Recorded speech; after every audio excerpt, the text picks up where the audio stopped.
Martha Grevatt, and she is a trustee of United Auto Workers and a member of the National Committee of Workers' World Party, and she's a former National Officer of Pride at Work.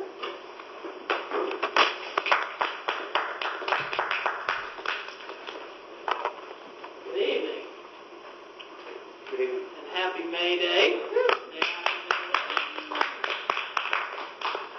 In ancient times, May Day, first day in May, it was a springtime celebration marked by merriment and frolic. It was a day of leisure, not of toil. But for workers in the 19th century, that 1st of May was like any other day. It was a day of hard labor, 10, 12 hours a day or more, and not 5, but 6 or 7 days a week. For 19th century capitalists, it made it the 1st of May was also like any other day. It was a day of leisure for them every day. And today, too, it's a day of leisure. But maybe we're commemorating today because it's so tied to the struggle for a shorter working week, for the struggle for the right to leisure time. Intended or not, it has this thread, this connection with the ancient tradition. The movement to limit the hours of labor goes back in this country at least to 1791, the first recorded strike of Philadelphia carpenters for the 10-hour day. The next several decades, many more groups of workers struck, with that as their principal demand. Not only tradesmen, but female textile workers spearheaded this movement. By the 1850s, a number of states had passed legislation upholding the 10-hour day, but with enough loopholes to make the laws unenforceable. Still, many workers had achieved as a standard workday the limit of 10 hours. That was still an unnaturally long time to toil under sweatshops conditions, and in the 1860s, there was a broad international movement for the 8-hour day. As Karl Marx wrote in 1867, quote, "Out of the death of slavery, a new life at once arose. The first fruit of the Civil War was the 8 hours agitation that ran with the 7-league boots of the locomotive from the Atlantic to the Pacific, from New England to California." Marx was also the author of a resolution of the London-based International Working Men's Association to integrate the 8-hour day demand, quote, into the general platform of the workers of the whole world. Concerted resistance by the working class, beyond appeals to parliaments and legislatures, would be needed. That was made clear in 1867 when the governor of New York refused to enforce an 8-hour day law. He said, "It would be an act of unwarranted assumption to actually force industry to comply with the law." What a concept. Bosses, rich people having to obey the law. Out there. Over the next 2 decades, the 8-hour movement grew, culminating in the call for demonstrations and strikes throughout the country on May 1st, 1886. And there were many cities that put out leaflets and calls and agitation. And this one, I read it and it sent chills up my spine. "Rouse, ye toilers of America, lay down your tools on May 1st, 1886. Cease your labor, close the factories, mills, and mines for one day in the year. One day of revolt, not of rest. A day not ordained by the bragging spokesmen of institutions holding the world of labor in bondage. A day on which labor makes its own laws and has the power to execute them, all without the consent or approval of those who oppress and rule. A day on which, in tremendous force, the unity of the army of toilers is arrayed against the powers that today hold sway over the destinies of the people of all nations. A day of protest against oppression and tyranny, against ignorance and war of any kind. A day on which to begin to enjoy 8 hours for work, 8 hours for rest, demonstrations were hugely successful, drawing in at least 250,000 workers, with the biggest demonstration in Chicago. The protest continued for days.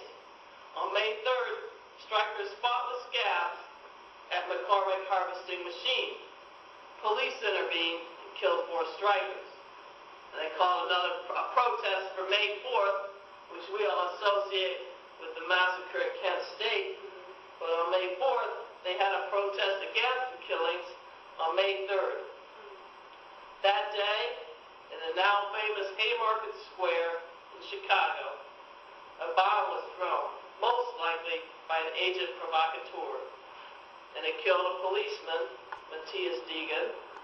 8 leaders of the demonstration were framed up for the murder. 5 of them were German immigrants. They were immigrants leading the struggle just as they are today on May Day. 1 was sentenced to 15 years and 7 sentenced to die. The cases were appealed all the way to the U.S. Supreme Court, but the execution date was set for November 11th, 1887. At the 11th hour, 2 sentences were commuted to life in prison. One of those condemned refused to be killed by the state. Louis Ling clenched in his teeth like a cigar a lipstick of dynamite, blew himself up rather than be killed by the state. The other 4, August Spies, Albert Parsons, Adolf Fischer, and George Engel, were hanged November 11, 1887. In 1893, Illinois Governor John Peter Altgeld pardoned the remaining 3 defendants, the one who had been sentenced to 15 years, the other 2 to life. That ended his political career. The Haymarket martyrs and their struggle have a permanent place of honor, though, with the annual commemorations of May Day, International Workers' Day. In 1890, demonstrations around the world continued to push for the 8-hour day. And in 1891, an International Socialist Conference established May Day as International Workers' Day. By the first decades of the 20th century, May Day was being celebrated not only in the U.S. and Europe, but all around the world: Asia, Latin America, China, Peru, Mexico, Australia. And black and white workers celebrated May Day together in South Africa. Wow. By 1837, the year of the great sit-down strikes, May Day, yes, by 1937, the year of the great sit-down strikes, the May Day protests here had moved beyond the demand for an 8-hour day. With the acceleration of technology, it was now possible to demand a 6-hour day. But what finally became law in 1838 was the 8-hour day.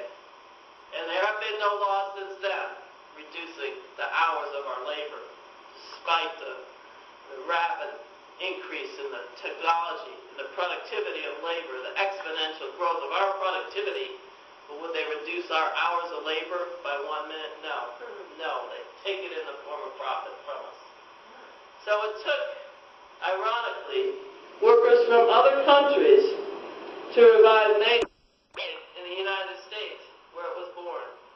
May Day was brought back to life here in 2006 by immigrant workers who risked deportation. It's the threat of deportation that has made them so vulnerable to super exploitation. And as our working class sisters and brothers of the 1880s, they're working 10 and 12 hours a day, 6 and 7 days a week for below minimum wage, with no overtime pay, because they're so vulnerable. But by insisting that no human being is illegal, by demanding an end to the raids and deportations, this new movement is still continuing the still unfinished fight for the 8-hour day.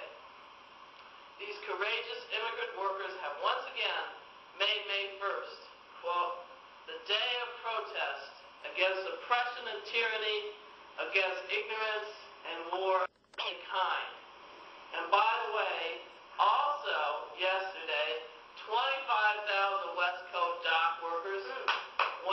strike stopped work to demand an end to the war in Iraq. But we should all be grateful to our immigrant sisters and brothers for reviving this proud tradition of May Day. Long live the 1st of May. Long live the Haymarket Martyrs.